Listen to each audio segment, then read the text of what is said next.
కామారెడ్డి జిల్లా municipal chairperson పదవికి గండం ఏర్పడింది. 38వ వార్డు కౌన్సిలర్ గా గెలిచిన ఇప్ప ఉమారాణి ఎన్నికల చెల్లదంటూ ప్రత్యర్థి అభ్యర్థి రంగమాధవి కోర్టును ఆశ్రయించారు.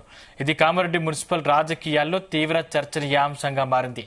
కామారెడ్డి 38వ వార్డులో కౌన్సిలర్ అభ్యర్థిగా కాంగ్రెస్ నుంచి రంగమాధవి, స్వతంత్ర అభ్యర్థిగా ఉమారాణి పోటీ చేశారు. ఓట్ల లెక్కింపులో కాంగ్రెస్ అభ్యర్థి రంగమాధవిపై స్వతంత్ర అభ్యర్థి ఉమారాణి కేవలం 3 ఓట్ల తేడాతో గెలుపొందారు. రీకౌంటింగ్ చేసినా ఇవే ఫలితాలు వచ్చాయి. దీంతో ఉమారాణి గెలుపొందినట్టుగా ఎన్నికల అధికారి ప్రకటించారు. ఆ తర్వాత 16న అనూహ్యంగా కాంగ్రెస్, బీఆర్ఎస్ మద్దతుతో స్వతంత్ర అభ్యర్థి ఉమారాణి చైర్పర్సన్ గా ఎన్నికయ్యారు. అయితే ఓటమి చెందిన అభ్యర్థి రంగమాధవి గెలుపొందిన ఇప్ప ఉమారాణి ఎన్నిక చెల్లదంటూ కామారెడ్డి కోర్టును ఆశ్రయించారు. తమ పిటిషన్ను కోర్టు స్వీకరించిందని, వచ్చే నెల 6న విచారణ కొనసాగనున్నట్లు తెలిపారు. వార్డుల్లో పలువురు 2 చోట్ల ఓటు హక్కు వినియోగించుకున్నారని మాధవి వెల్లడించారు.